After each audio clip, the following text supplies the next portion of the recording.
Okay, welcome back everybody. For our next session, I'm pleased to welcome Charles Krause from Limelight Network, Scott Favell from 7 West Media, and Jeremy Brown from Optus for the panel hosted by Limelight on the booming era of live OTT broadcasting.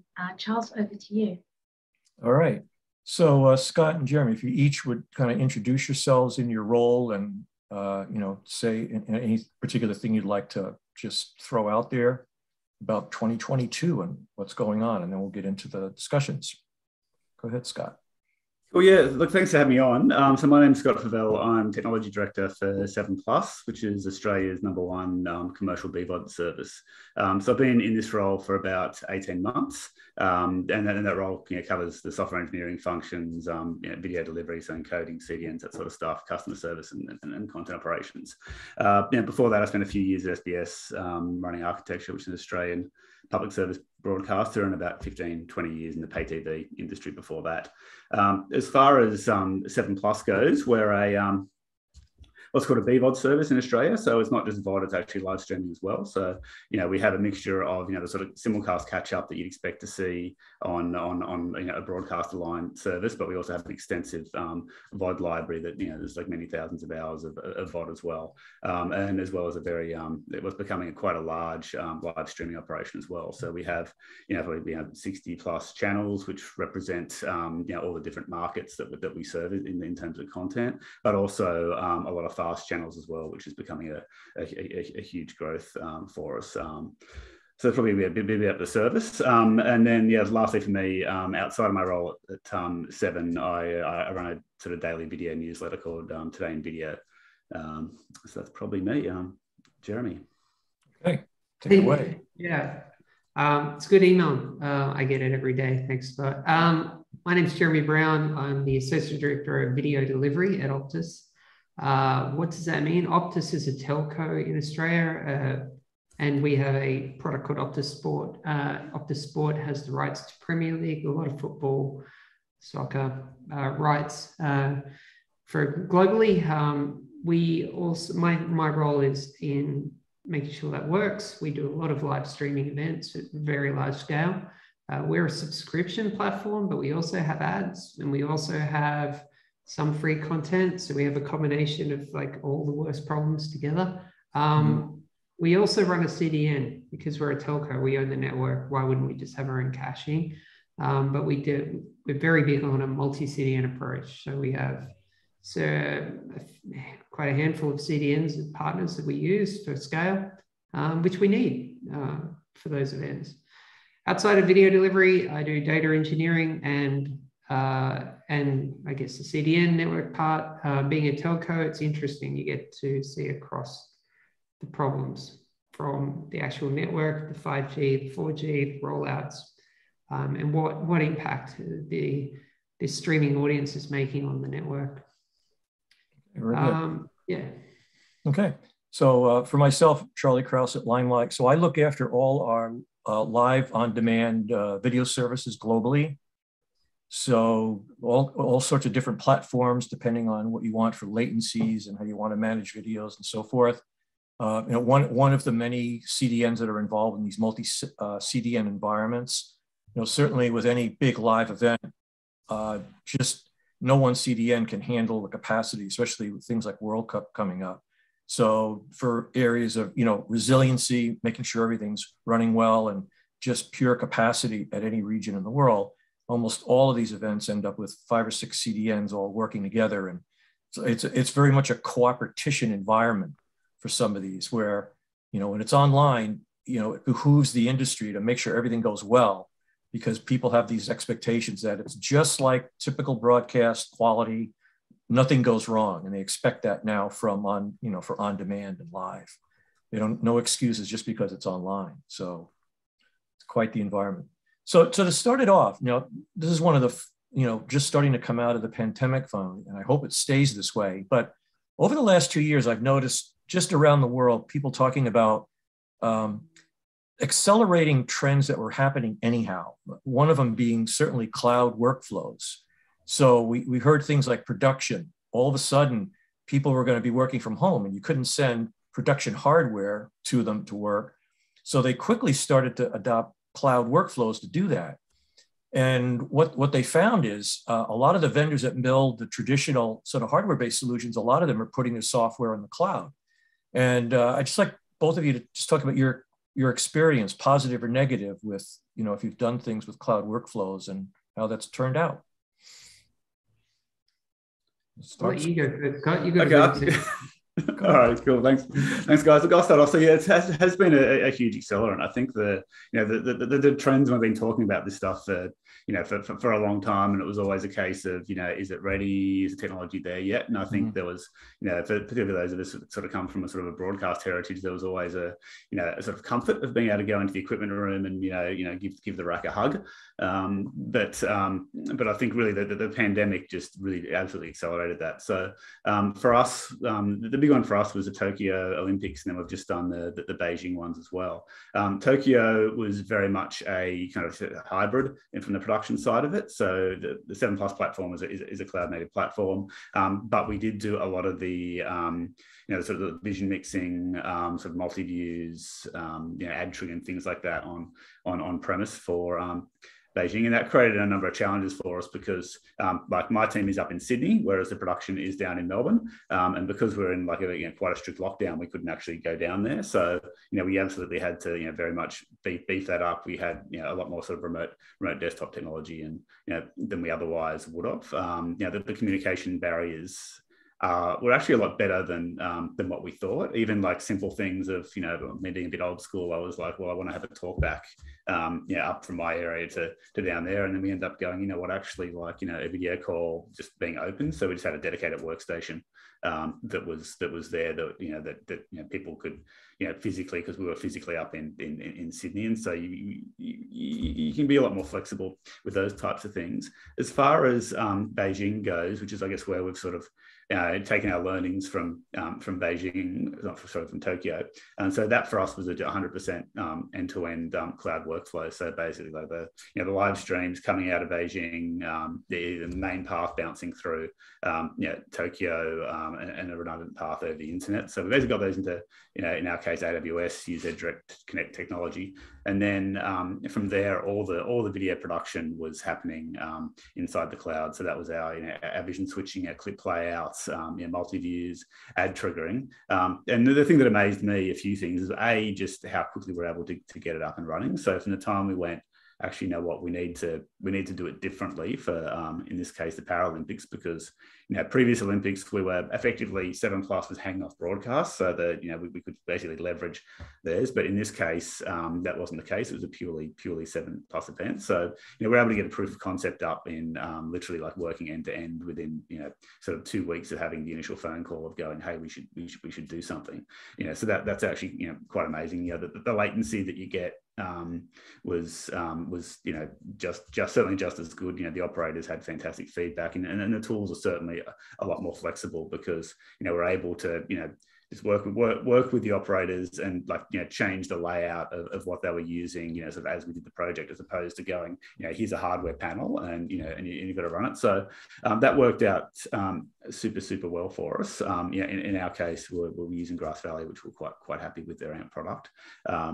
So yeah, it's absolutely changed things a lot. And I think the thing you've got to bear in mind is the sort of culture and the operations is really quite a mind shift as well, particularly for people that have been doing broadcast for a long time. It's everyone's always in the same place and you've never had to do it remotely.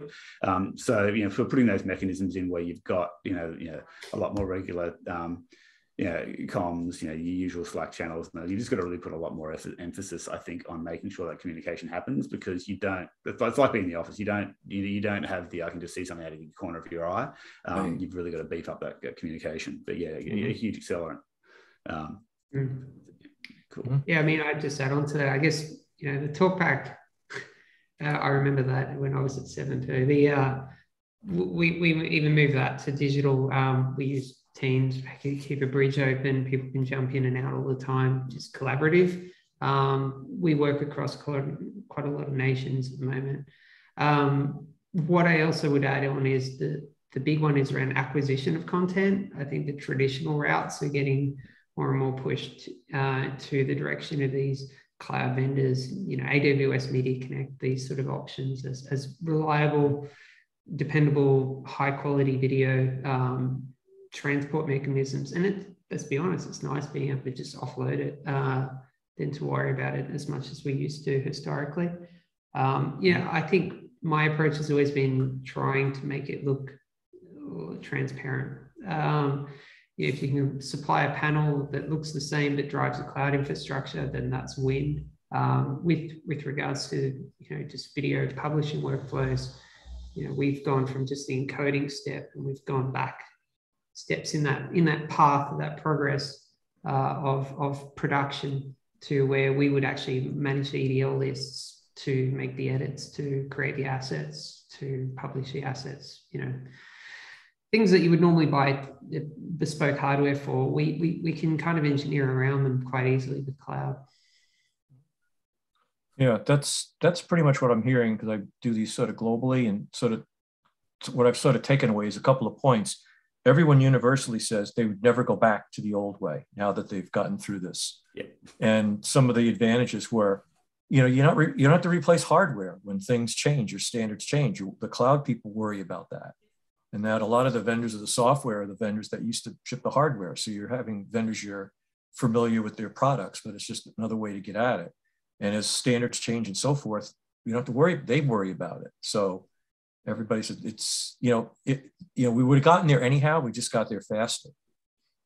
So so in terms of audience, now over the 2 years, have you noticed a shift in terms of like mobile versus watching on big screens with sports? Has that shifted at all? Any kind of consumption habits that are notable at all? I mean, for our particular product, our games are on overnight and in the morning. So we see a large number of mobile, but we're also a mobile provider. So there's probably just a pattern around our users and their familiarity with Optus as a brand and a product. What we are doing is we're continuing to launch into more and more connected TVs. What we see with connected TV is just a pattern of people watching for longer. They're not distracted. They're not switching to Snapchat or responding to emails.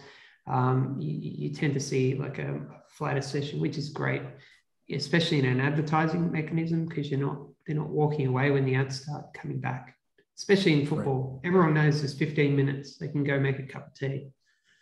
Mm-hmm, mm-hmm. What about you, Scott? Yeah, look, I think you sort of start off with CTV, and that's I think clearly where the growth is. I think probably in our case, Android TV, be it sort of Google TV or Fire TVs, pretty much the dominant device. But interestingly, more we see it higher on live than other platforms. And one of our theories is because of the Olympics, a whole lot of people went out and bought devices, and the Android ones tend to be the most available. So that's been kind of interesting. 7+ I think historically has been very VOD led, and so we in the last few months, I should say the last year, we've been seeing a lot more increase going on to live, and I think there's probably a few reasons for that. We've got a number like the whole fast channel explosion is huge, and we make quite a few of our own fast style channels as well. So that's definitely a contributor. And other interesting things sort of we're seeing is Chromecast is dropping off. It's not a falling off a cliff, but it's definitely a consistent downward trend. And I think as people are refreshing their TVs or for the first time actually plugging them in, that's definitely contributing to it to it a lot.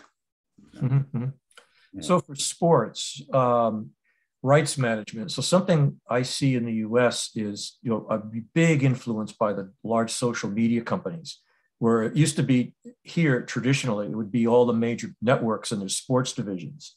So like NBC Sports, Fox Sports, and so forth. And suddenly we see like Amazon coming in. And for American football, they won the rights to a weekly game and they locked it up for 7 years, which is, astounding. And these companies have like infinite money. So it's an interesting competitive environment for rights. You seeing the same thing in your area? We just signed up 6 years of Premier League. So and we are a digital-only platform. So we're probably exactly in the same spot. You know, I think I've said this a few times, and now I'm being recorded, so it's in writing now forever. But I think there's a real challenge here. I think traditionally, whenever we think of a streaming platform, there's always been a backup. There's always been a cable provider. There's always been a broadcaster. There's always been something to take the top off the audience, or at least take the larger proportion of that. What we're seeing, though, which we did see for the Euro last year, is a television-size audience coming to watch a streaming product. And what does that mean for the network? And what does that mean for the internet? And then obviously to CDNs, it's where you really need great partners. You need a multi-CDN strategy. You need to think, you really need to plan that scale. And, you know, I think when we read about the success of Super Bowl every year, we actually learn about how they spent a year planning for a 4-hour event. And that's scary. So good luck, Prime. Yeah. So in the Super Bowl, there's some real challenges there, I can imagine. And what an exciting project.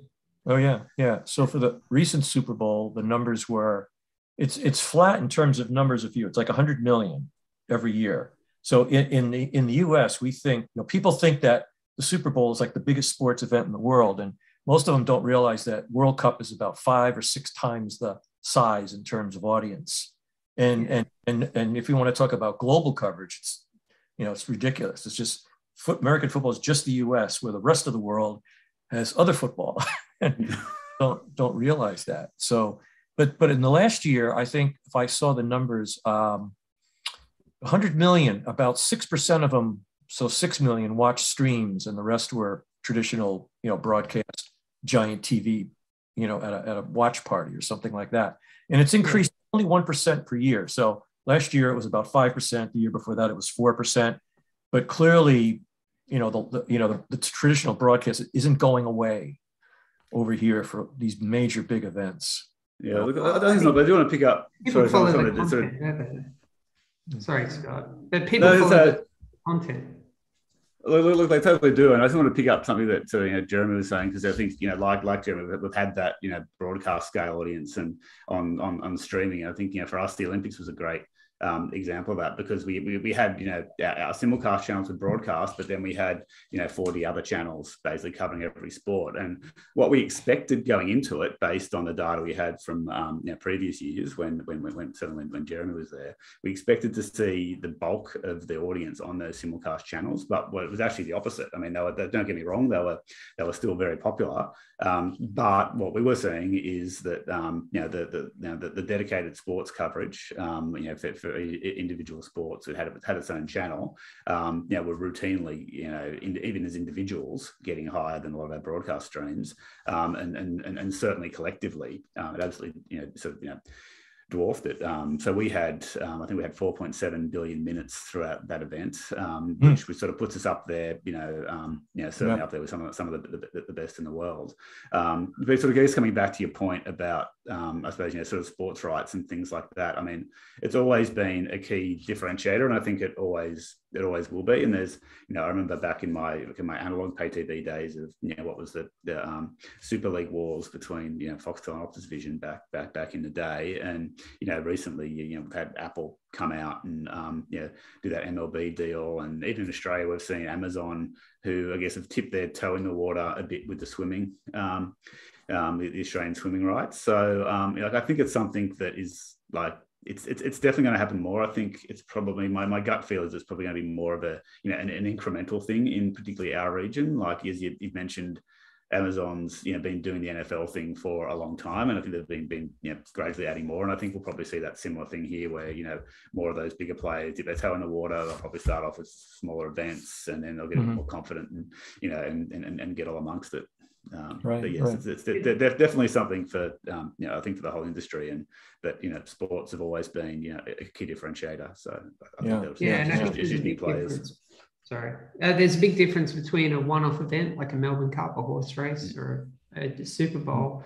But to Scott's point, the 7+ experience, especially over an event like the Olympics, where there's lots going on, you're not having that curated channel managed by an editor, you get to create your own experience. So I know for myself, I watched the skateboarding channel and the ice hockey channel for 2 weeks and didn't really watch much else. It was great. It was exactly what I wanted. So thank you, Scott. Yeah. You're welcome. Yeah. And I guess one of the other, if I just do the last one on this is, I think for the first time, because what we did do is provide, the real-time data of what was being viewed, like basically current live streams into the sports department. And so that sort of gave them two things, one of which is, they're actually making the decisions of what sports to put on that curated channel based on the real-time data of the 7+ streaming. But then also the other side of it gave them a lot of confidence when they did have to break away from it for a sport, for something else. So there was one of the football, I think it was one of the football matches, or there was an event they had to leave early, and they literally had worded up security, expecting a massive blow up on social media, and they pointed them over to 7+, and you could actually just see the graph go up when they did it, and there was nothing on social media. There was certainly no people storming the buildings, and I think it's probably a great example of how what we're doing on the streaming side can really actually help that broadcast audience as well. Mm-hmm. And one thing we've done I think it was the fall last year, is that it was Amazon, like Premier League, Mia, they got the rights to some. There was no broadcast. If you wanted to watch it, you had to watch a stream. And so I remember the first time that was done, what Amazon did is said, okay, everybody, we all want to make this work. So in their network operations center, they had video engineers from all the CDNs that they were using all together in the room. So the example of cooperation. So, you had five of us in there all competing with each other, but we all knew it was in everybody's best interest to make this perfect. And just sitting in the room, talking to each other, communicating, looking at screens, looking at all kinds of, data coming in from players and so forth, making tuning tricks, all through the thing. You would, to watch it, it seemed to come off very, very well. You wouldn't know the chaos behind the scenes to make that happen, but it kind of worked. There's going to be more of that. It's like a duck in water, scrambling underneath. Absolutely. Yeah, it's always scrambling.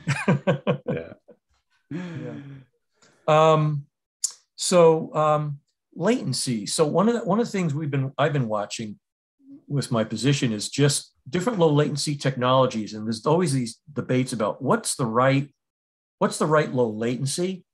And we've even dabbled in things like WebRTC. And, when we first looked at it, we said, well, this sounds exciting for some use cases to have below 1 second latency.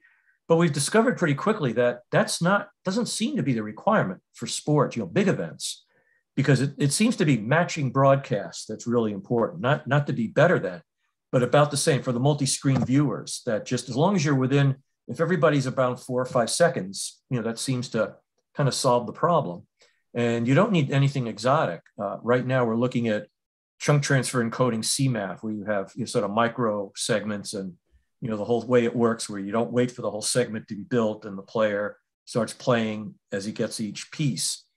And we can certainly easily get just a few seconds of latency. You could tune it to what your broadcast is. Are you looking at that at all, or seeing that coming along? I mean, there's a big headwind in terms of compatibility testing, because to make it work, the encoder, the CDN, the player, everything in that workflow has got to be compatible with each other. And it's not a slam dunk. It doesn't just work. You have to do a lot of testing and tweaking, and it's quite a compatibility matrix that you have to work on. So it's, I think we both have what are you seeing there? Sorry, we both have a challenge in that we do advertising, server-side advertising, especially live content. So we create some latency through that, but we also create a heck of a lot more confusion about how this should work. When it comes to low latency, there's the spec that we were just speaking to Will Law Akamai, who's been pushing some very interesting specs there, and I believe that you can achieve that. If that's your desired product. If you're in a product like gambling, if you're in a product like a feedback loop where you're coordinating with your audience, I think it's imperative. We have other challenges that I think we've spoken to, scale and so forth. And so building somewhat more complicated infrastructure to sit underpinning at a scale event, you kind of, personally, I feel like it's diminishing returns. Like, am I really creating a better experience for the user and all users by creating this extra complication? I believe that we're getting there. I believe that it'll become more turnkey as these specs start to settle down, and that we have more examples of this in the wild. But what we've been doing is a lot of the small steps to get us to that point. You know, we fully believe we're fully behind CMAP. In fact, we're behind a version of CMAP with HLS, kind of leaning away from Dash where we can. Just because when you add in the ads and the multi-periods and everything else, it becomes very complicated on television. Now that we've done that, now we can do shorter segment lengths. Now we can do other things in HLS to improve our latency as well. Chunk transfer is obviously one that we look at too. Haven't rolled it out yet, but definitely on the roadmap. You know, we want to get, if you think back not even 3 years, probably everyone was a minute behind. You can get to 30 seconds with a couple of encoder changes. You can get to 10 with a little bit more work. You can get you can get under 10 without even getting into custom players if you think about what you're doing. But that's not what I consider low latency. That's just lowering the latency from a traditional experience that we would have had a few years ago. Right. One thing I was looking at is the Psi technology from NetInsight, which is really about synchronizing. So you take your slowest path and lock it to that. And I've seen some demos of using that where you have it's really coming in from multi-camera angles. If you're presenting multi-camera, you've got to be in sync. So when people switch, you know, it's not funky. But I saw this great demo. I think Microsoft was contributing the software for this, but they were showing a football match, you know, non-American football match. And they had multiple cameras around, including a drone that was kind of above the pitch. And they took all these different videos and they put this together, and it looked like almost like a 3-dimensional view that you saw. So it was as if you were hovering sort of 10 meters above the pitch, looking at a play coming at you or going away on offense. And it was quite amazing, you know, and it was just the software stitching together these different cameras into this view. Very, very complicated software, but it was awfully compelling. You know, it's god awful complex, but that really requires like the Psi kind of technology that Amazon's looking at. In fact, they're approaching CDN vendors about, you know, working on this with them, including we'll even help you with funding if you want, you know. So to get there. This is an interesting use case because it's, you know, it's one of those things that tends to, you know, the sort of multi-camera angle thing tends to sort of, you know, come through the industry every you know, sort of, you know, decade or so. And I think, you know, with the technology we've got now, it can probably be a lot more immersive and a richer experience than probably what it was previously. I guess probably just in terms of the back to the latency discussion, I totally agree with everything Jeremy said. I think for us, we're not, you know, interested that much in, you know, the super low latency at all. I mean, we do have some horse racing, so we get a bit of pressure there, but, you know, it's for us, it's, you know, we're embarking now on a bit of a process of tuning just to basically, you know, get us down to lower segment lengths and something it's in around broadcast, because, you know, I guess from a customer value proposition, where I guess we're more interested in, you know, the video experience per se. So, you know, we've changed our live streams to permanently be higher frame rate, 50 frames per second, which actually gives us actually a much better picture quality, in my humble opinion, than what we actually have in our broadcast terrestrial channels. Right. So we're probably more interested in things like that. I'm certainly more interested in things like HDR, which I think is, even for me, is actually far more interesting than low latency or even 4K, to be honest. I think that the bang for your buck that you get out of HDR is vastly superior. And for example, like my mother can tell the difference between HDR and non-HDR, but she can't tell the difference between 4K and full HD. Right, that's right. Yeah, I've always said that about 4K. It really was driven by the set top, the TV maker, right? They just made it so cheap that's what you buy. And most people say, oh yeah, I'm watching everything in 4K. No, they're not. They have a 4K TV. Look, I'll give you an example. Sitting back from it, it's very hard to tell the difference. It really is. Look, I had, because during the Olympics, which was when we started doing the 50 frames per second, and for our live streams in 720p, like good old fashioned 720p, but we do it with, you know, a high quality encoder, and we do it with enough bitrate. And I had a number of people come up to me and go, that picture's amazing. Is it 4K? No, actually, no, it's not 4K. It's just a well-encoded 720p. So I think, just getting the basics right. I think you can do a lot to improve the overall viewing experience as opposed to, sort of barreling down some of the more exotic technologies. It's a lot in the acquisition. You can pick up a stream from a vendor and it's already been encoded 3-4 times before you get it. May have a high bit rate, but then every time it's passed through these, it's created a bit of noise. Working at Seven, I can tell you, it was always about trying to get that pure broadcast signal into the encoder, and then what comes out is just such a better product. Right. What are you using for contribution? SRT or still RTMP? Still, there's lots of. We've still got, particularly for anything that's, I guess, on the lower end of the.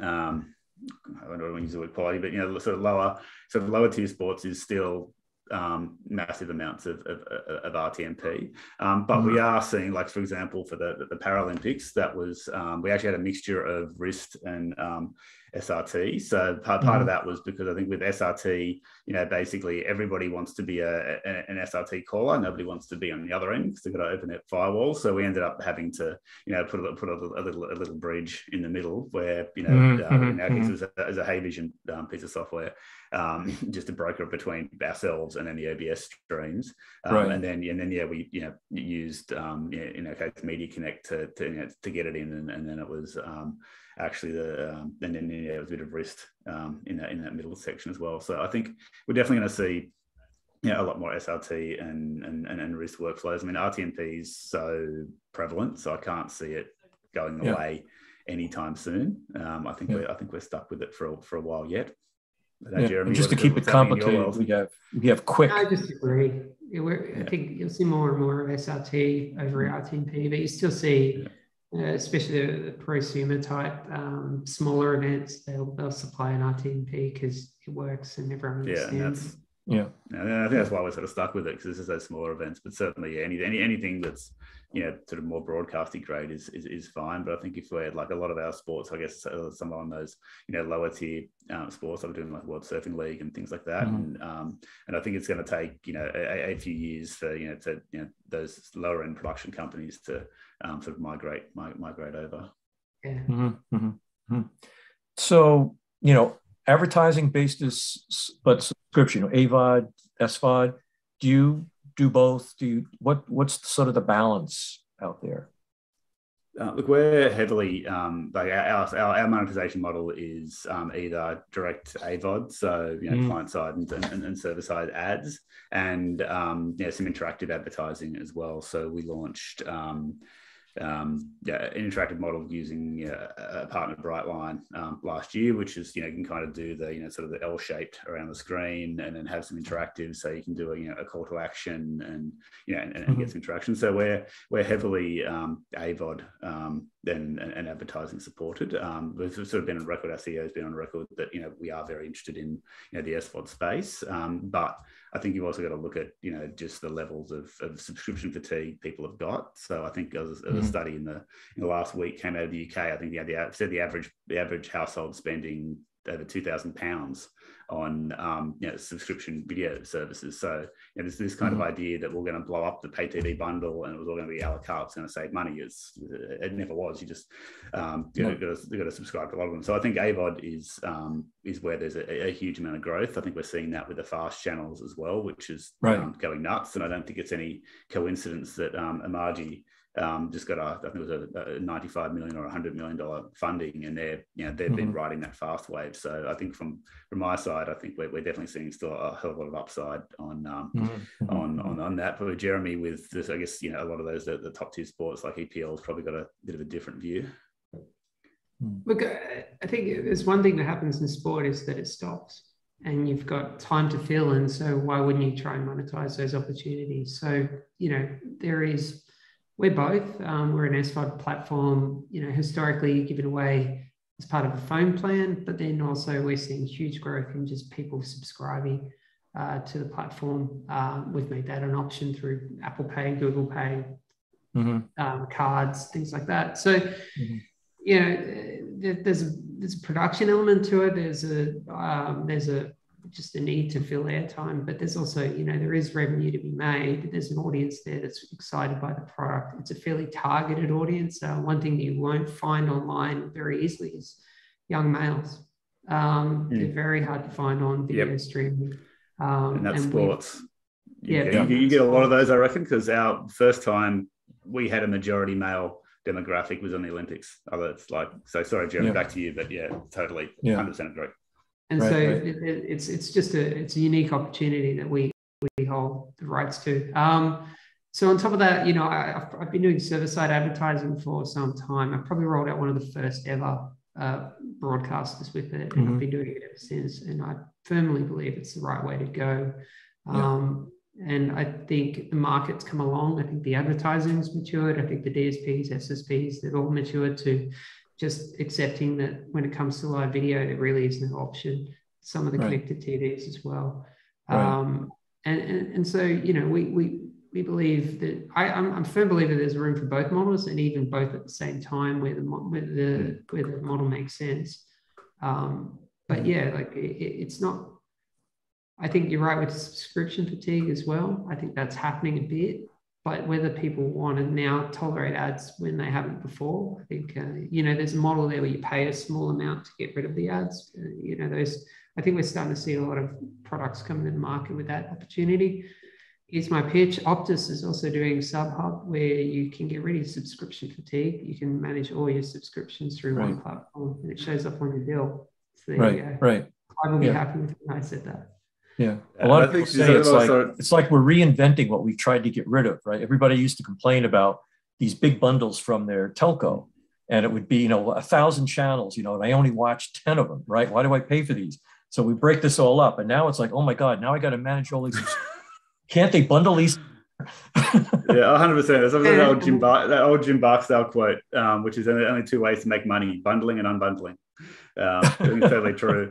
And just on the AVOD stuff as well. Sorry, Jeremy, just finish up. I think one of the big challenges that we're going to face is on the ad load, because as we've got, we get we get a lot of complaints about people like to complain about ads, but our ad load on 7 Plus is a fraction of what it is on broadcast. So I think you're going to see this sort of tension play out. But if you're purely ad supported, then you need to put more ads in. If you've got a subscription hybrid model, like Jeremy talking, you've probably got more flexibility to go a lower ad load, or in our cases, we have one of the products we sell in market is a thing called an Eve break, an advertiser enhanced viewer experience break, where we'll do things like make sure the break will align with what's on broadcast, or make sure they're the only advertiser in that ad pod. But I think there's definitely going to be this sort of tension between the amount of good point. I'm kind of crazy, so I'm a hybrid viewer, because I have like about 10 different services that I use. Half of them are SVOD, and half of them are advertising based. Just all based on some program or series that I want, and I have to get it. I have to get that channel, and it just worked out that it's sort of like 5 are one way and 5 are the other. So I'm a hybrid watcher that way. Yeah, I mean, could you imagine YouTube with 15 minutes an hour of ads? People would lose their mind. That's what broadcast television is. Yeah, well, it's like 6 seconds, and it's either a 6 second ad, or it's an ad where the first 6 seconds is tailored, so you can push that skip button. So I think that will be an interesting thing that we be seeing, because I remember when we started doing those, a lot of talk about doing this sort of 6 second ads, and I was wondering if we're going to actually start seeing sort of more of that type of inventory on normal SSAI workflows, as opposed to just things like YouTube. Yeah, we're coming to the end of the time, but just one last thing about the whole thing about gathering data about connections. One of the holy grail is if you could get really good data from players and so forth, that goes out, that you can see what's really going on. And a lot of companies are playing with artificial intelligence and trying to put, lots of monitoring. I know we're putting a lot of monitoring in our network, but there never seems to be enough data to really understand what's going on during this event. What do you think are the biggest lacking things that you'd like to address? If you could address something this year, what would you like to see happen? Yeah, look, I'll go first. I think, because you're right, there is an enormous amount of data, and whether it's a QoE tool, in our case, something like Mark's, or got QoS tools like TouchStream, or on the infrastructure side of it, we've got stuff like New Relic, which is actually got a lot of predictive AI analytics on it. So there's no shortage of data. I think the challenge is actually having the discipline to use the data.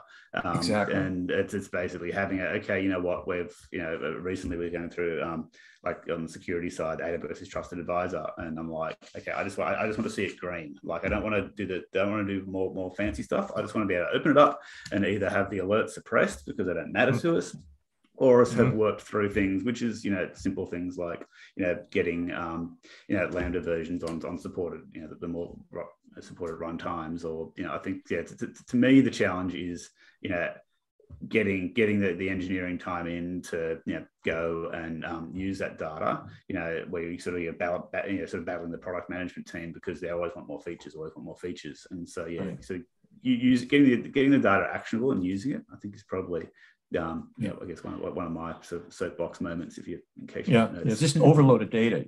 What good is it if you can't get any information out of it? Yeah, we've spent a lot of time on our engineering pipeline. We go down to processing all the CDN logs as close to real time as we can, which is a mammoth effort, huge scale, probably not the cheapest thing to do. But as part of a telco, it gives us a good insight as to how we're running as well. The QoS, QoE tools are great. TouchStream, Mux, we use them too. There's a discipline in my team around, if you build something, you need to build monitoring into it. You need to feed it into one of our dashboards. We've got as Scott said, we've got a green light every minute. Sometimes it goes orange, sometimes it goes red, but it's always green if it's something. So, then the developers are starting to adapt to issues when they come up, and add them to the tests, or not just resolve them, but add more testing to it. Huge amount of data. Trying to decipher that data in real time is always hard. The big one for me, though, to Scott's point, is when someone does complain about a particular experience, it's really hard to not just go, yeah, but that's just one user. We've often had to dig down on that one user and then start to find a pattern, and then work out that, this is impacting a large portion of people from a certain piece of hardware, or over a certain network, or with a certain type of player. So these are your canaries in the coal mine. They definitely hint to a bigger problem. If you can find someone who can respond to, hey, what's happening here, and when you're watching that video, people love that. They love to be heard, but also your team loves to get that feedback and be able to resolve maybe a broader issue. Okay. So Shana just sent the 2-minute warning. So 1 minute each. Final words for 2022. Final words, I guess, for me, looking forward to touch wood in-person things again. We've been going back to the office, and it's actually nice just to be able to, walk up to someone and say, "How you going?" And so the final thing for me, I think, is us getting back into in-person things. We'll discover those things that actually are a whole lot easier in person than they are remote, and we're just got to make sure we keep the good parts of remote while we're doing it. Right. Yeah, there's always 10 major moments every year. When it comes to, especially when it comes to sport and live streaming, and it's going to be good to see those come back. I've missed them. The Olympics was exciting. There were a couple of really big events there, and I'm excited by that. Being able to see people again has been interesting. I've met my team. I've met some of them. I think as a telco, 5G is probably where we're investing a lot of time. Edge compute, thinking about latency in a different way. But yeah, it's exciting. It's almost like BAU, but with 2 years of new toys to play with. All right, very good. All right, well, thanks everyone. I hope everybody out there learned something and found this useful, and we look forward to having you again on some other live event. Bye-bye.